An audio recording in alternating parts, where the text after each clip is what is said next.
Okay, Thursday, 23rd of May, 2024. So keep your cards close to your chest and being vague.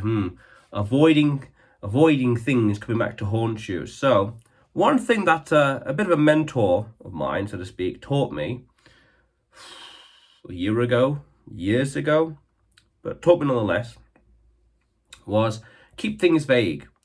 Not to be so specific in our actions or what we declare, what we say. Be specific in here, in your goals and ideas, ambitions, priorities and plans, but being careful what you tell people in a sense of making assertive statements, telling people exactly what you're going to do or where you're going to go, within reason, depending who you're talking to.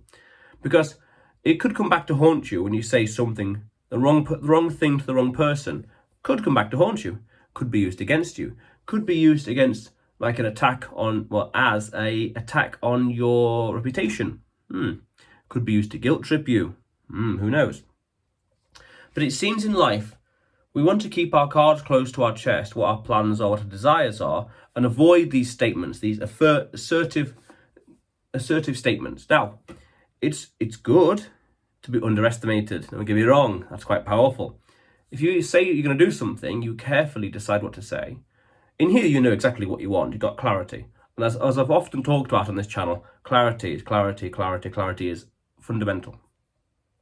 Then you make a statement, I want X or I want Y.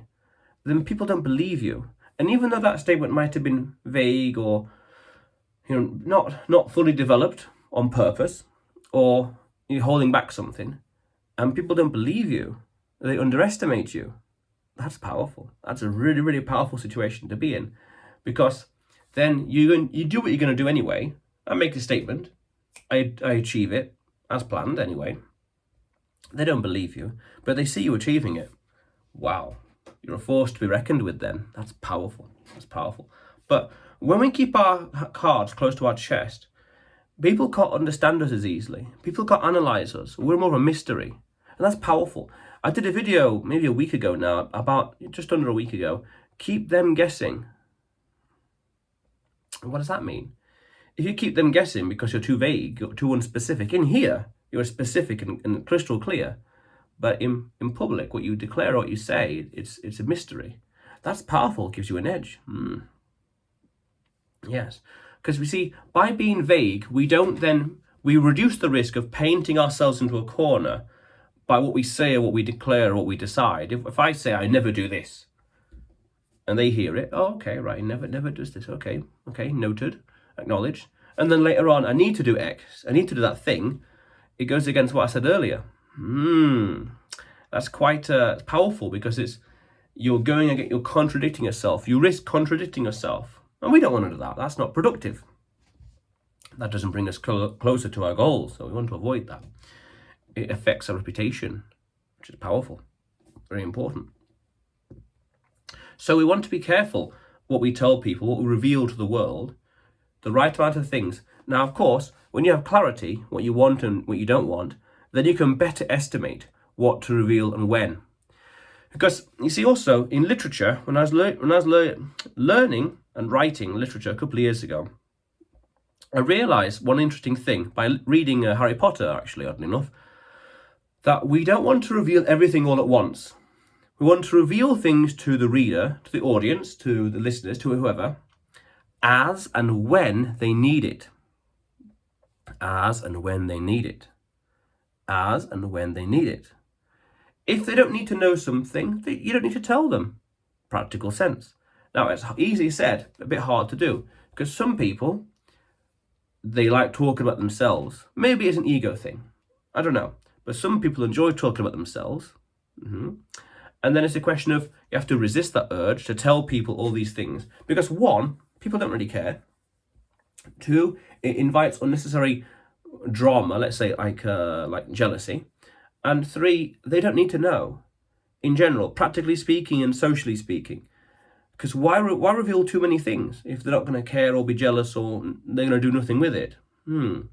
And then also, if you say too many things, again, it could be used against you. If you make too many declarations, I will do X, I will do Y, I'm going to go Y, I'm going to go A to B and C and everything else, and you don't do it, for whatever reason, justified, unjustified, justifiably, unjustifiably, or not, how is that going to affect reputation? How's that going to affect you here? Well, or here, in the heart or in the soul? You tell me, comment below, you know what to do. But the point still stands. If you reveal too many things, what could it say about you? Now, I mean that sincerely. If you're telling people, you're revealing all your thoughts and problems and whatever else, are people going to care? Well, you tell me, comment below. Again, you know what to do. But the point still stands. Don't reveal too many things to people. Only reveal things if or as and when they need to know.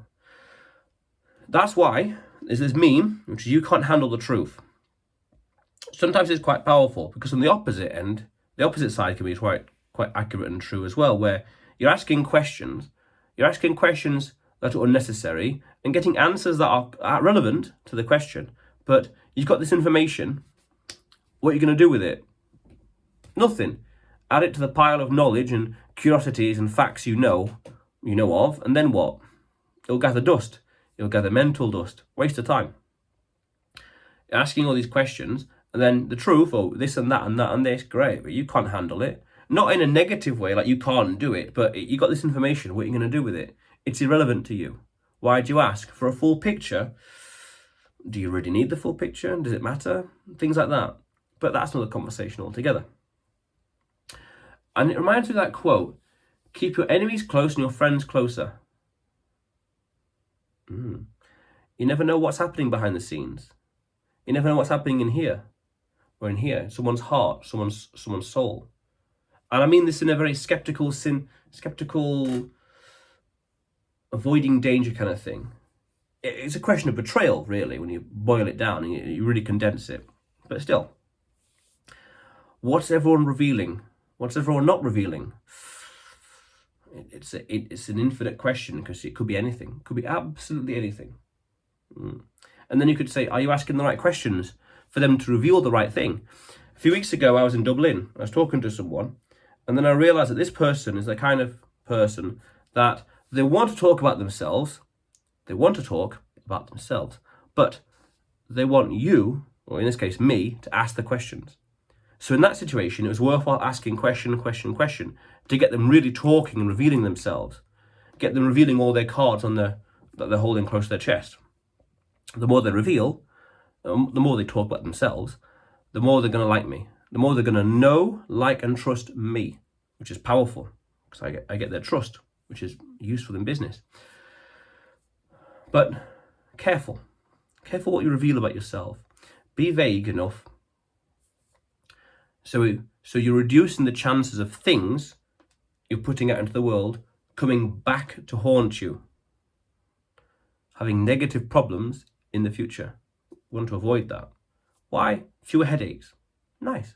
And the best way to win a battle is the best way to win a fight is never need to fight. The best way to win a battle is never need to fight. Perfect. But otherwise, you will see me tomorrow.